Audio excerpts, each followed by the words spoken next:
एक गरीब लड़की नूर, मगर बहुत खूबसूरत थी, एक वीरान हवेली में अकेले काम कर रही थी।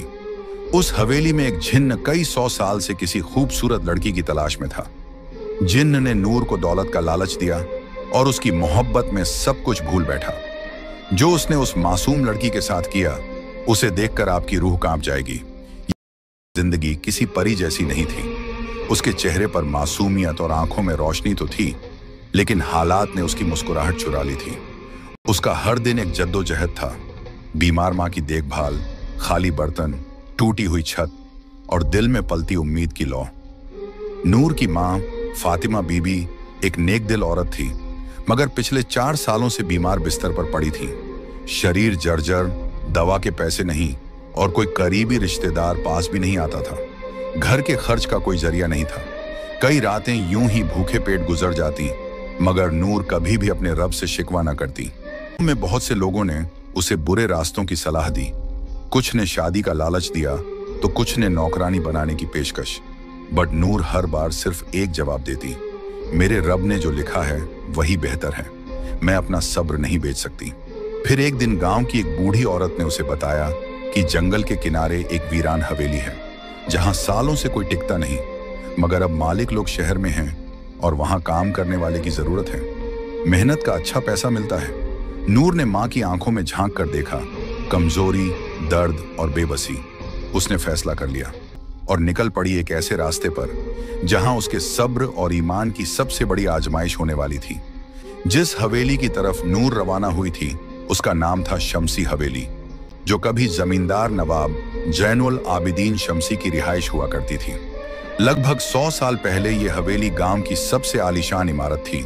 संगमरमर की दीवारें, बड़े बड़े झूमर, बाग बगीचे और फव्वारे। नवाब साहब बहुत अमीर थे, मगर उनकी एक ही औलाद थी, एक लड़की, जुलेखा। कहते हैं कि जुलेखा बेमिसाल हुस्न वाली मगर बहुत घमंडी थी। एक दिन उसकी शादी एक शरीफ मगर गरीब लड़के से तय हुई, जिसे वो पसंद नहीं करती थी। उसी रात जुलेखा ने खुद को हवेली के सबसे ऊपरी कमरे में बंद कर लिया और सुबह उसकी लाश झूमर से लटकी हुई मिली। मगर अजीब बात यह थी कि उसके चेहरे पर गुस्से की शिकन थी, जैसे वो मरने के बाद भी किसी से नफरत कर रही हो। उसके बाद उस हवेली में अजीब घटनाएं होने लगी। नौकर चाकर गायब होने लगे, कुछ पागल हो गए, कुछ बड़बड़ाते हुए जंगलों में भटकते पाए गए। गांव के बुजुर्ग बताते हैं कि हवेली की दीवारों में किसी ने काले इल्म का सहारा लेकर जिन्नात को कैद किया था, जो अब आजाद घूमते हैं। कई लोगों ने दावा किया कि रात के वक्त हवेली से किसी लड़की की रोने की आवाजें आती हैं। कुछ ने झरोकों से किसी सफेद लिबास वाली औरत को देखे जाने की बात कही। गांव में बच्चे हवेली के पास जाने से डरते थे और बड़े लोग दूर से ही सलाम करके गुजरते थे। लेकिन नूर ने जब ये सब सुना तो सिर्फ एक बात कही, अगर ये हवेली जिन्हों की है तो मेरा रब भी रब्बुन्नास, मलिकिन्नास, इलाहिन्नास है। और इसी यकीन के साथ वो उस हवेली के फाटक से अंदर दाखिल हुई। शमसी हवेली की दीवारों में बसी वह अदृश्य साया कोई आम जिन्न नहीं था। उसका नाम था कामिल, और वह न तो पूरी तरह से जिन्न था, न ही पूरी तरह इंसान। वह उन रूहानी जिन्हों में से था जो पहले इबादत गुजार और फरिश्तों की तरह पाक हुआ करते थे। उसका रिश्ता अल्लाह से गहरा था और वह जन्नत में दाखिल होने वाले जिन्नात की फहरिस्त में था। मगर सैकड़ों साल पहले एक इम्तिहान ने उसे तोड़ दिया। कामिल को एक इंसानी लड़की से रूहानी मोहब्बत हो गई थी। उस मोहब्बत में वह इतना डूबा कि जब वह लड़की किसी और से निकाह कर ली तो कामिल ने अपने रब से शिकायत कर दी, तूने मेरे दिल में इश्क डाला, फिर उसे मुझसे दूर क्यों किया। यह शिकवा उसे रूहानी जिन्न की रूह से निकालकर दुनियावी मोहब्बत में डूबे इब्लीस की सरहदों तक ले गया। वह तड़पते हुए उस हवेली में आया जहां जुलेखा की नफरत और मौत की बद्दुआ से हवेली की दीवारें पहले ही शैतानी ताकतों से भर चुकी थीं।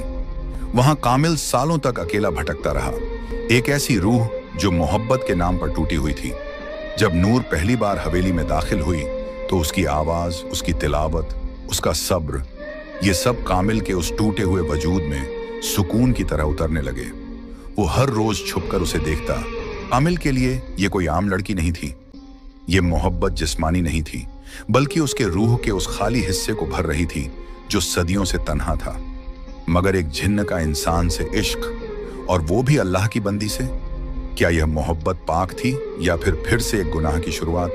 कामिल खुद इस उलझन में फंसा हुआ था, मगर इस बार वो मोहब्बत को पाने के लिए हर हद पार करने को तैयार था, मगर नूर के लिए नहीं, बल्कि खुद को मुकम्मल महसूस करने के लिए। और यही से शुरू हुआ एक ऐसा सफर जहां मोहब्बत और मखलूकात का फर्क मिटने लगा। शम्सी हवेली में नूर को आए कुछ ही दिन हुए थे, लेकिन कामिल की दीवानगी हर रोज बढ़ रही थी। वो हर लम्हा उसे देखता, उसके आसपास रहता, मगर दिखाई कभी ना देता। उसके इश्क का तरीका अजीब था, नूर को डराना नहीं, बल्कि मोहब्बत और राहत के जरिए झुकाना। एक रात जब नूर माँ की दवाई खरीदने के लिए रो रही थी, तभी अलमारी का दरवाजा अपने आप खुला और एक थैली जमीन पर गिरी। उसमें सोने के सिक्के थे। नूर सहम गई। वो समझ गई कि यह इंसानी करम नहीं। डरते हुए कुरान की तिलावत शुरू कर दी, मगर सिक्के वहीं पड़े रहे। उसी रात उसे सपने में एक आवाज आई, ये तेरे लिए है नूर, बस तेरा हाँ चाहिए। तुझे और तेरी माँ को जिंदगी भर कोई तकलीफ नहीं होगी। नूर की आंखें खुलीं और उसने उसी वक्त सजदा किया, या रब्बी, मुझे तेरा दिया हुआ सब्र और फक्र ही काफी है। अगले दिन हवेली की दीवारें महकने लगी।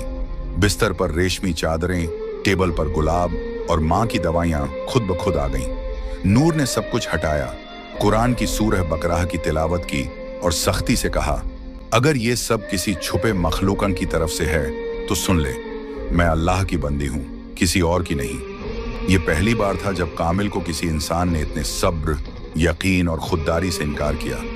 वह तिलमिला गया, मगर नूर की दुआओं की ताकत से पीछे हट गया। उस रात नूर ने माँ के पैरों पर हाथ रखकर दुआ मांगी, या अल्लाह, तू गरीबों का मददगार है, तू मेरा और मेरी माँ का भी रब है। अगर तू चाहे तो बिना किसी जिन्न या इंसान के मेरी मुश्किलें दूर कर सकता है।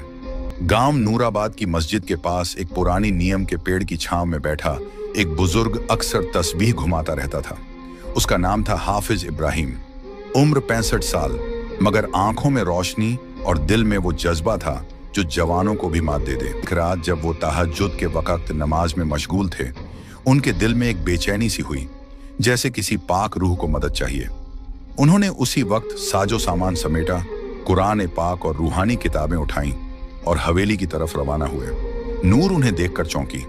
जब उसने अपनी हालत बयान की तो हाफिज साहब ने उसके सिर पर हाथ रखते हुए कहा, बेटी, तू मोहब्बत और शैतान के वसवसों के बीच फंसी है। हाफिज साहब ने एक पाक पानी से भरी शीशी दी।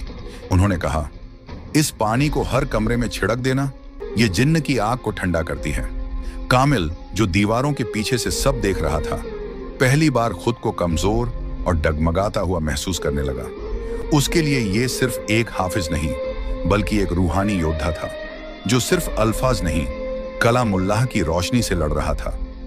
मगर उस हवेली से दूर गांव की कच्ची झोपड़ी में एक औरत, एक माँ अपने रब के सामने झुकी हुई थी। फातिमा बीबी, नूर की माँ, अब भी बिस्तर पर थी, मगर उनकी रूह हर रोज तड़प रही थी। बेटी की इज्जत, उसके ईमान और उसकी तन्हा जिंदगी की चिंता उनके दिल को जला रही थी। हर रात वो अल्लाह से रो रो कर कहती, या रब्बी, तू जानता है मेरी बेटी कैसी है। वो तेरी राह पर है, तेरी किताब से मोहब्बत करती है और मैंने उसे तुझी पर छोड़ा है। एक रात जब हवेली में नूर कुरान पढ़ रही थी और कामिल दीवार की ओर से उसे देख रहा था, तभी उसे एक अजीब रूहानी कंपन महसूस हुआ, जैसे कोई नामालूम रोशनी हवेली में दाखिल हो गई हो। कामिल पीछे हटा और पहली बार उसे घुटन महसूस हुई। उस घड़ी में गांव की उसी झोपड़ी में फातिमा बीबी सजदे में थी और कह रही थी, या अल्लाह, अगर मेरी बेटी की हिफाजत के लिए मेरी जिंदगी चाहिए तो तू मुझे उठा ले, मगर उसे हर बुराई से बचा ले। उनकी ये दुआ आसमानों को चीरती हुई अर्श तक पहुंची। कहते हैं, माँ की दुआ अगर सच्चे दिल से निकले तो वो तकदीर भी बदल सकती है। और उस रात कामिल को एहसास हुआ कि नूर अकेली नहीं है। वो उस माँ की दुआओं की हिफाजत में है जिसे अल्लाह से सीधा रिश्ता है। अगले दिन नूर को हवेली की एक खिड़की से सफेद रोशनी सी दिखी और दिल में एक अजीब सुकून। वो समझ गई, उसकी माँ ने जरूर दुआ की होगी और रब ने जरूर सुनी होगी।